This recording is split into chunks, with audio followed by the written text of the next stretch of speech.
Assalamualaikum warahmatullahi wabarakatuh. Perkenalkan, saya Gina Salsabila Redestari dengan NIM K011231231297. Saya akan menjadi moderator untuk kelompok saya, kelompok 7, dengan membawakan materi urgensi identitas nasional untuk mewujudkan integrasi nasional. Adapun anggota kelompok 7 yaitu Salsabila Putri Toputri, ada Muhammad Ihsan, ada Reski Amalia, ada Gina Salsabila Redastari, saya sendiri, ada Mutahir Farid Anwar, ada Siti Suhaila Ramadanti Soeharno, dan Muhammad Reynaldi Putra. Untuk mempersingkat waktu, saya berikan kepada pemateri pertama. Assalamualaikum warahmatullahi wabarakatuh. Perkenalkan, nama saya Muhammad Iksan, Fakultas Hukum, Prodi Hukum Administrasi Negara. Saya dari kelompok 7. Jadi saya di sini akan menjelaskan apa itu identitas dan integrasi nasional. Identitas nasional Indonesia ialah hal yang meliputi apa yang dimiliki oleh bangsa Indonesia yang membedakannya dengan bangsa lain, yang meliputi itu geografis, budaya, maupun politik. Lalu, integrasi nasional adalah proses penyelesaian dan penyatuan unsur-unsur kebudayaan Indonesia yang beragam hingga terwujudnya persatuan dan kesatuan bangsa. Identitas nasional juga mencakup lamba-lamba nasional seperti bendera negara, lagu kebangsaan, dan simbol-simbol lain yang menggambarkan karakteristik negara. Dan integritas nasional juga mengacu pada pemeliharaan kedaulatan dan wilayah suatu negara yang mencakup perlindungan terhadap ancaman internal maupun eksternal. Identitas dan integrasi nasional dua aspek penting dalam pembentukan dan keberlanjutan suatu negara. Baik, untuk materi selanjutnya akan dibawakan oleh teman saya, Muhammad Reynaldi Putra. Urgensi identitas nasional. Dalam urgensi identitas nasional Indonesia yaitu terbagi 3. Yang pertama, agar bangsa Indonesia dikenal oleh bangsa lain. Kedua, identitas nasional bagi sebuah negara bangsa sangat penting bagi keberlangsungan hidup negara bangsa tersebut. Yang ketiga, identitas nasional penting bagi kewibawaan negara dan bangsa Indonesia. Baik, selanjutnya saya berikan kepada pemateri Siti Suhaila Ramadanti Soeharno. Baik, perkenalkan nama saya Siti Suhaila Ramadanti Soeharno. Di sini saya akan menjelaskan tentang kaitan antara integrasi nasional dan identitas nasional. Jadi yang pertama itu integrasi nasional dapat menguatkan akar dari identitas nasional. Maksud dari paparan ini adalah integrasi nasional mengacu pada upaya untuk menggabungkan beragam elemen masyarakat dalam suatu negara untuk menciptakan kesatuan dan persatuan nasional. Nah, hal ini dapat menguatkan akar dari identitas nasional tersebut. Selanjutnya adalah identitas nasional memiliki fungsi ganda dalam formasi integrasi nasional karena dapat berperan sebagai alat pemersatu dan alat pemecah dalam konteks integrasi nasional. Maksud dari pernyataan ini adalah identitas nasional yang memiliki fungsi ganda itu dapat menjadi sebagai alat pemersatu dan alat pemecah.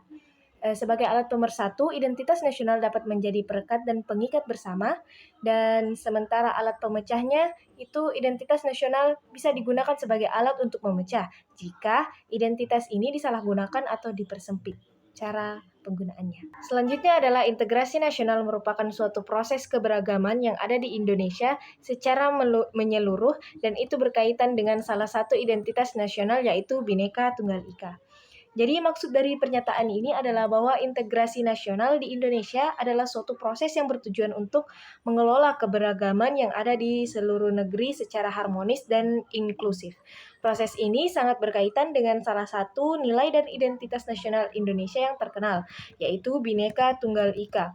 Di mana Bhinneka Tunggal Ika ini diartikan sebagai berbeda-beda namun tetap satu. Oke, untuk pemateri selanjutnya kepada Saudari Reski Amalia, saya persilahkan. Bismillahirrahmanirrahim. Assalamualaikum warahmatullahi wabarakatuh. Perkenalkan, nama saya Reski Amalia dengan NIM C0312311096 dari Program Studi Kedokteran Hewan. Di sini saya akan menjelaskan bagaimana realita integrasi nasional dalam kehidupan bangsa Indonesia. Yang pertama, keragaman etnis dan budaya. Indonesia memiliki lebih dari 300 kelompok etnis dan beragam budaya, agama, serta bahasa. Keragaman ini menjadi tantangan dalam upaya integrasi. Lalu yang kedua, ketidaksetaraan wilayah. Ketidaksetaraan dalam pembangunan dan distribusi kekayaan seringkali menjadi sumber ketegangan antar wilayah. Wilayah perkotaan sering mengalami perkembangan yang lebih pesat daripada wilayah pedesaan. Yang ketiga, ketegangan agama. Meskipun Indonesia menganut prinsip keberagaman agama, terdapat berbagai konflik antar agama yang terkadang muncul. Yang keempat, ketegangan sosial dan politik. Perbedaan pandangan politik, polarisasi sosial, dan ketegangan politik dapat mengancam stabilitas nasional. Perkenalkan sekali lagi, saya Gina Salsabila Rediastari dengan NIM K011231231297 akan dari program studi kesehatan masyarakat akan membahas slide masalah atau kasus dari identitas dan integrasi nasional itu sendiri. Yang pertama yaitu masalah identitas etnis dan regionalisme, di mana beberapa kelompok etnis dan daerah merasa bahwa identitas mereka terancam oleh dominasi kelompok lain dan dapat memicu gerakan regionalisme dan separatisme. Yang kedua, masalah ketidaksetaraan sosial dan ekonomi. Ketidaksetaraan dalam akses pendidikan, kesehatan, dan pekerjaan dapat menghasilkan ketidakpuasan sosial. Yang ketiga yaitu masalah atau kasus intoleransi agama. Kasus-kasus intoleransi agama dan konflik agama dapat merusak integrasi nasional. Yang keempat yaitu masalah korupsi dan kepemimpinan yang buruk. Korupsi dan buruknya kepemimpinan bisa merusak rasa keadilan dan kepercayaan warga negara pada negara mereka. Baik, untuk selanjutnya saya berikan kepada pemateri Mutahhir Farid Anwar.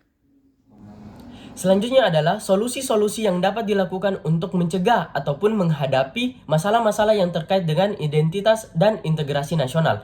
Yang pertama adalah dialog dan keterlibatan masyarakat. Mendorong dialog dan keterlibatan masyarakat dalam pengambilan keputusan seperti undang-undang ataupun peraturan daerah. Yang kedua adalah penegakan hukum yang adil.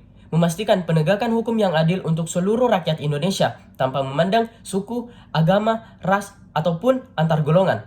Yang ketiga adalah pendidikan multikultural. Memasukkan pendidikan multikultural dalam kurikulum untuk menghargai ataupun memahami perbedaan yang ada. Baik, terima kasih terhadap semua pemateri. Jadi dapat kami tarik kesimpulan bahwa mencapai integrasi nasional yang kuat dalam kerangka keragaman adalah tantangan yang serius. Tetapi dengan pendekatan yang bijaksana dan berkelanjutan, Indonesia dapat mempertahankan identitas nasionalnya sambil mempromosikan persatuan dan kesejahteraan bersama. Hal ini memerlukan upaya kolaboratif dari pemerintah, masyarakat, dan pemangku kepentingan lainnya. Sekian dari kelompok kami, terima kasih. Wabillahi taufiq wal hidayah. Wassalamualaikum warahmatullahi wabarakatuh.